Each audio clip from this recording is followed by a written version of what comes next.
Welcome. I'm Diane Meyerhoff, host for Town Meeting TV's Burlington City Council East District Forum, part of our ongoing Town Meeting 2021 coverage. This show is being aired live on Town Meeting TV and streamed live on our YouTube channel. We welcome your comments and questions. If you're watching this program live, please join the conversation at 862-3966. I'm joined by incumbent Councilor Jack Hanson. Thank you so much for joining us, Jack. Yeah, it's great to be here. Thanks so much for having me. Of course, and you're running unopposed for council this Yes. time around. So, and this is, what term is this for you? Is this your second term? This is my first term. But you're coming into your second, right? Yeah, yeah. Okay. Unless something really unexpected happens, Okay. I'll be coming in for my second term, yeah. Yeah, we've been talking about that with the other candidates. Yeah. So tell me, what's on your mind? What do you want voters in Burlington to know? We're about a week away from town meeting. So ballot items, perhaps? Absolutely, yeah. I would really love to spend some time talking about the thermal energy ballot items. I know there's been some questions, some confusion around those items, and there's also been a pretty robust misinformation campaign going around about them as well. So I'd love to spend some time there. Please, yeah. So tell us what we need to know. Great. So yeah, there's two questions that really go hand in hand around the climate crisis and thermal energy in buildings. So basically heating systems in buildings. And those are questions 3 and 7. And question 3 is a charter change proposal. And what this proposal is it's an authorizing charter change. So that's the first thing I think to clarify and make sure that folks understand. This charter change proposal doesn't implement any policy. What it does is it gives the city new authority to create policies. And so what it does is it says that the city would be able to create policies around regulating heating systems in buildings, including the ability to implement a carbon impact fee. But for that specific policy tool of a carbon impact fee, that one would actually have to go back to voters again, whatever proposal might happen around that. So I think, well, yeah, if you have a question, Diane. Yeah, so, and why is it that the city doesn't have the authority? Is it because they only have the authority over certain things? I mean, how is that we don't already have that authority? It sounds like something we should already have. Yeah, well, I agree. I mean, I think it's a really important issue, and buildings are the second leading source of carbon emissions and greenhouse gas emissions. So you would think the city would have that authority, but no, we currently don't have in our charter the ability to regulate heating systems. We do have a decent amount of control over new construction and what's able to be built. And so we can attack the issue to some extent on the front of new construction. And we are actually working on an ordinance that would really change the requirements for new construction. But, and I think there already are pretty strong requirements for sustainability in new buildings. But regardless of how well that we do on that front, that doesn't address the existing building stock that we have in Burlington and the need to move existing buildings off of fossil fuels. And so giving the city the ability to create policy that would actually help folks transition off of fossil fuels, because I think there's a pretty common understanding in Burlington that this is a necessary transition, that we actually do have to address the climate crisis and we do need to move away from fossil fuels. I think that's pretty commonly shared value in the community. But without the city playing an active role and helping, it's going to be very difficult to make that transition. And so I think this ballot item is really important, allowing the city to play that active role and really help facilitate the transition and help move it quickly. Because I think it's pretty clear over the last several decades that just kind of relying on the market to fix climate change has completely failed. And we haven't been able to get off of fossil fuels and decarbonize our economy and our society. And so it really is important that governments at all levels actually get active and get engaged on this issue of the climate crisis. And so this is a really important way for Burlington to do that and for the city to do that actively. So now this charter change goes hand in hand with number 7 as well. Is that right? Exactly. So, when we proposed this charter change, a lot of folks had concerns that went off in their head, and they said, wait a second, does this mean the city's gonna tax me for the amount of, if I use a natural gas heating system, now the city's gonna tax me and I'm gonna have to pay more every month for fuel? That kind of went off in people's heads. And part of that was deliberate campaigning by the opposition and folks who are funding this campaign to oppose the ballot item. But part of that was just people wanting, having legitimate concerns about where this would lead.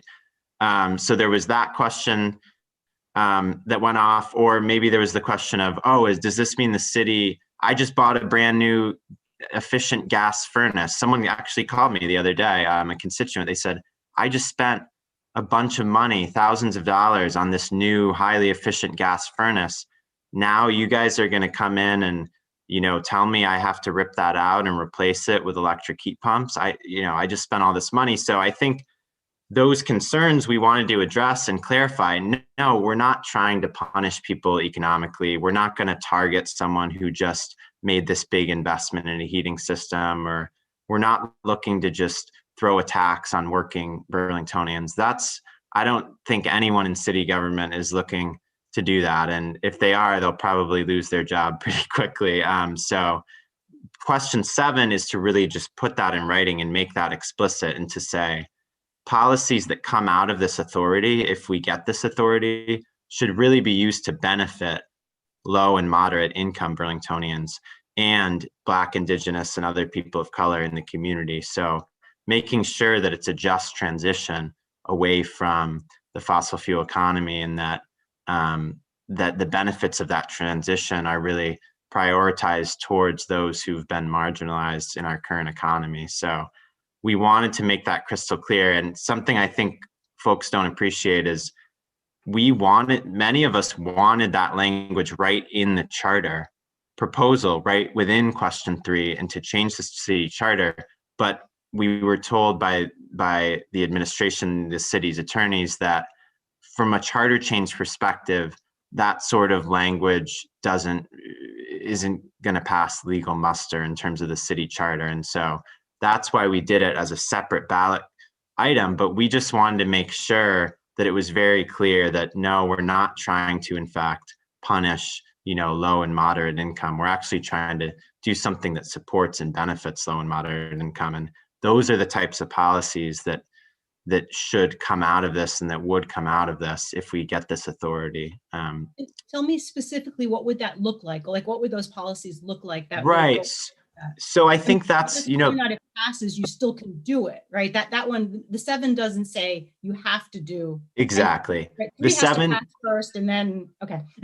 7 is an advisory question. And I think it's important to realize that if 7 passes and 3 fails, then 7 is just words on a paper, because we wouldn't be able to actually implement 7 without 3. 3 is the actual legal authority. So they really do go hand in hand. And if you support one, you really should support both, because they kind of they don't mean a whole lot without the other, I guess I would say. But sorry, what was your question again? So what would it look like, the policies that make sure that protect low income, by that would do that? What would it look like? Yeah. So part of the challenge with this is we don't actually know what it would look like. And the reason for that is if we get this authority, if the voters vote yes, it goes to the legislature. And so in 2022, potentially the legislature, if all goes according to plan, in 2022, the legislature would approve this charter change and the governor would sign it, and Burlington would have this new authority. That could be a completely different city council than it is now. The politics could be different. The process itself of creating that policy could shift as the public weighs in, or different councilors, depending who's on what committee. Like, there's so many unknowns that it's really hard for us to predict, the future council that's elected in March of 2022 is going to do this. We don't know. We don't know what they're going to do. And I think some people hear that and they say they feel uncomfortable. Well, how could I ever vote yes if I don't know what they're going to do? But again, question 7 is meant to really explicitly state how the framework that we would want to use. And then the other thing that I would say is you can look at the city's track record on these issues. Burlington in our electricity sector has been a leader nationally and internationally, moving off of fossil fuels in the electricity sector. But we've done that in a way that has benefited folks economically and saved folks money. We've been actually, BED, Burlington Electric Department, has kept rates flat, electric rates flat for a very long time, not even going up with inflation. They've actually kept rates steady, which is pretty remarkable. And so we've been able to deliver much more affordable electricity than many other New England electricity providers, while also achieving 100% renewable. So I feel that the city's track record is really strong on this. And furthermore, as it's laid out in the charter, if there were a proposal around some type of carbon fee scheme, that would actually have to go back to voters. And so for me, like if we were going to do something like that, I would explicitly want it to be a progressive taxation model, if we were going to move forward, to where those with the most ability to pay would be the ones primarily paying it, and the benefits would really flow to those who need those resources in order to transition. So if there were some type of structure, that's what I would think we would go for. And I think that's really the only thing that I think would even have a shot at passing the voters anyways. So. Mm-hmm. Yeah, right. Well, I know we wanted to have a quick conversation about transportation. Yeah, sorry. We have time for a quick conversation. Yeah, we took up a lot of time with that. In Burlington and beyond, I suppose. Transportation, you said? Yeah, transportation in Burlington and beyond, right? Burlington and beyond. Yeah, transportation's a huge passion of mine and a huge issue. And there's a lot going on. I think my biggest focus is really creating a Burlington where folks are able to get around and get where they need to go. Really people of all abilities and all ages and all economic backgrounds are able to get around the city safely and affordably. And that's, we're not there yet. We're really not there yet in Burlington. We've done some great things. And it's not to say that we're, so much worse than other places, but we are in Burlington pretty automobile dependent, especially considering the size of our city.